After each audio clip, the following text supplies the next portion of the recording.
Hello student, welcome to all of you. Online platform of Vishwas नवसारदा senior secondary school बुन्ना। Student 10th class में हमने second book जो economics की है उसका फर्स्ट लेसन डेवलपमेंट स्टार्ट किया हुआ है। इससे पहले हमने 2 लेसन पढ़े थे जो कि पॉलिटी की बुक के थे। डेवलपमेंट में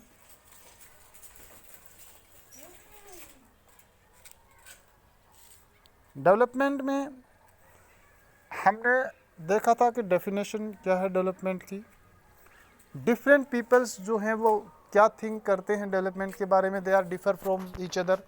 कई बार कंफ्लिक्टिंग गोल भी होते हैं डेवलपमेंट के।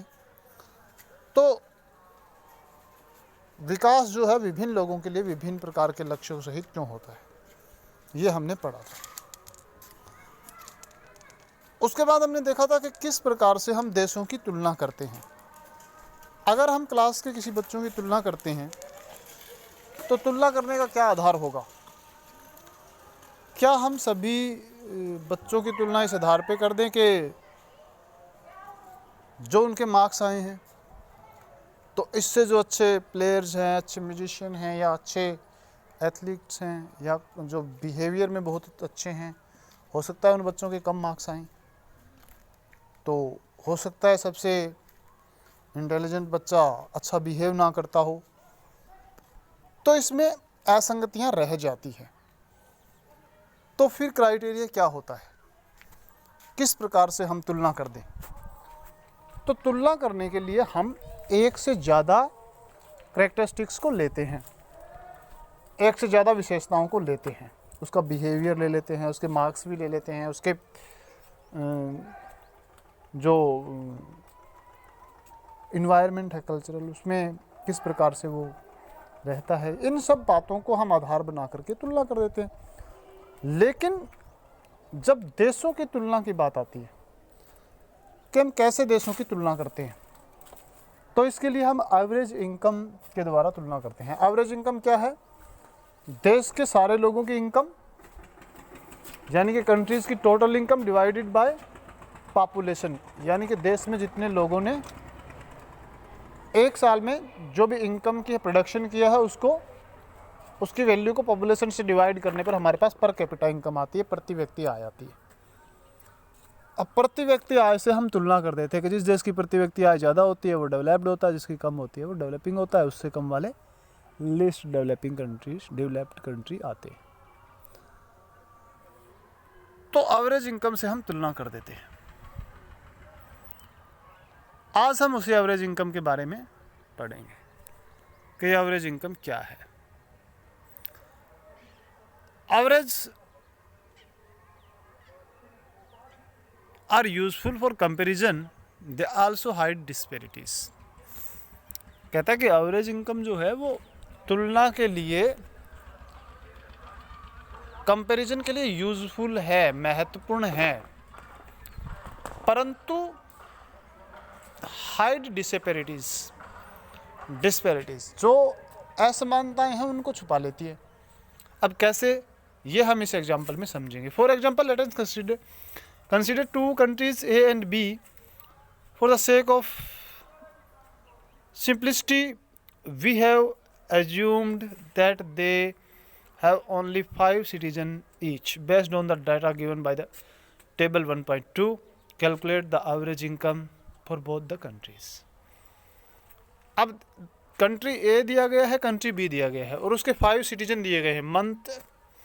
Monthly incomes of the citizen in 2007 in rupees, यानी कि कंट्री ए में जो पर्सन है, फर्स्ट पर्सन है वो 9500 रुपये प्रति माह कमाता है, दूसरा 10,500 कमाता है, तीसरा 9,800 कमाता है, चौथा व्यक्ति 10,000 कमाता है प्रति मंथ और पांचवा व्यक्ति 10,200 रुपये पर मंथ कमाता है।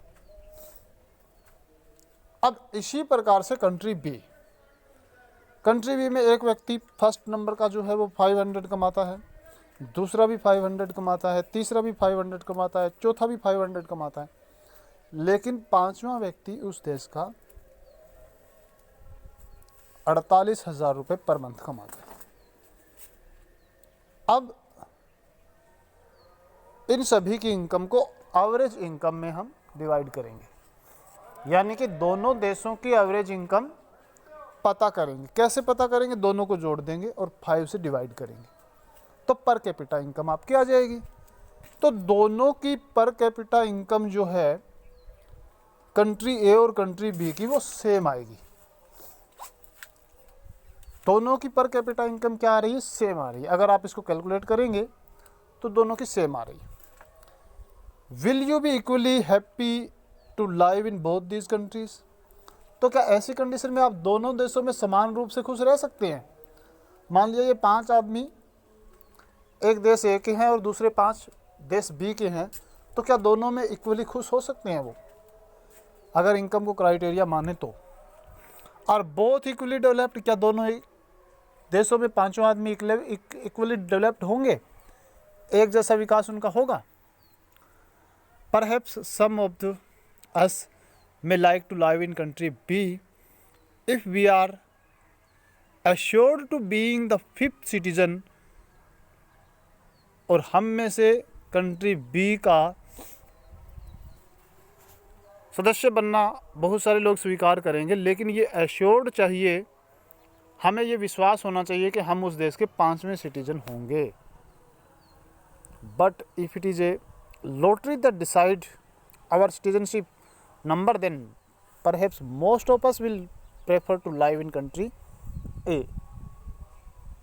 लेकिन अगर हमारा नंबर लॉटरी से डिसाइड होना है कि आप उस देश के प्रथम नागरिक होंगे, सेकंड, थर्ड या फोर्थ, फिफ्थ में से कौन से होंगे, तो हम में से ज़्यादातर लोग यही कहेंगे कि हम कंट्री ए के सिटीजन होना पसंद करेंगे।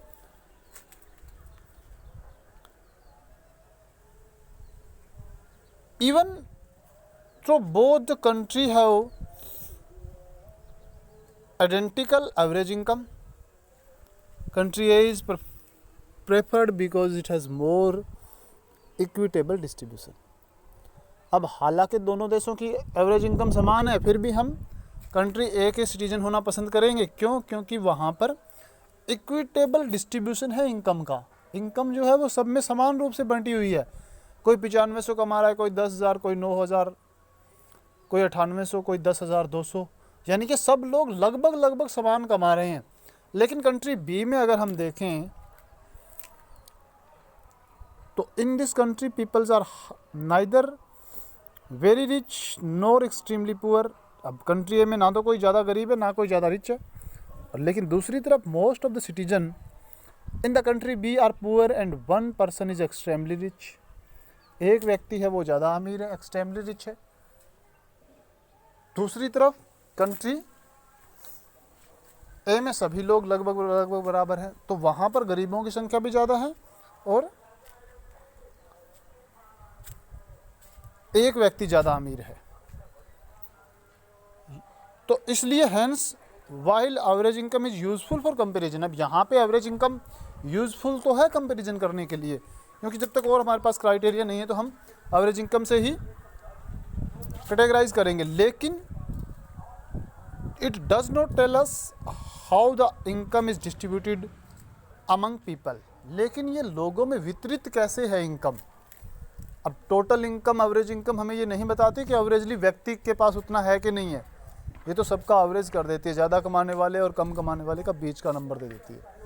लेकिन ज़्यादा कमाने वाले बहुत ज़्यादा कमाते हो थोड़े से लोग, और कम कमाने वाले बहुत सारे लोग बहुत कम कमाते हो, तो इसमें इक्वली डिस्ट्रीब्यूशन नहीं होता। So average income are useful for comparison but hide disparities. ये असमानताओं को छुपा लेती है। Income and other criteria.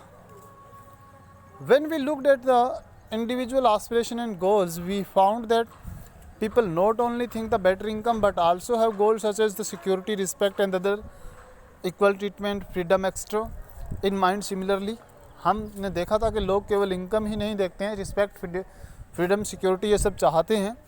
When we think of the nation or a regions, we may beside average income think of other equally important attribute। Income के साथ दूसरी चीज़ें भी महत्वपूर्ण होती है जब हम किसी राष्ट्र के बारे में बात करते हैं। What could these attribute be, ये एट्रीब्यूट क्या हो सकते हैं? Let's example, table 1.3 give the per capita income of Punjab, Kerala and Bihar. Actually these figures are of per capita net state domestic product current prices for 2002-03। ये सब बुकों में अलग अलग दिया गया होगा। पर कैपिटा इनकम जो है वो पर स्टेट की, पंजाब, केरला और बिहार तीनों स्टेटों की दी गई है, तो वो काफ़ी कम है। लेकिन इसमें हम देखें तो रफली we can take it to be per capita income in the state, we find that the Punjab has the highest per capita income। Punjab की per capita income सबसे ज़्यादा है। Bihar at the bottom, Bihar सबसे नीचे है। इसका मतलब this mean it is an average a person in the Punjab earn 26,000 per year, where an average a person in Bihar would earn only around 5,500 in a year। So per capita income where we used as the measures of the development, Punjab will be considered the most developing and Bihar is the less developing। अगर हम table को देख के हमें सबसे ज़्यादा develop वाला और सबसे कम डेवलप वाला स्टेट बताना हो तो हम बता देंगे कि Punjab is better than both the states. So ये इनकम और अदर क्राइटेरिया है। इनकम का क्राइटेरिया हमने देख लिया, अदर क्राइटेरिया के बारे में हम कल नेक्स्ट वीडियो में डिस्कस करेंगे किस प्रकार से है इसको हम मेज़र करते हैं और ये क्या एट्रीब्यूट हो सकते हैं, इनका क्या इंपॉर्टेंस है। तो इस वीडियो में इतना ही, नेक्स्ट वीडियो में हम जारी रखेंगे। Thank you, have a nice day.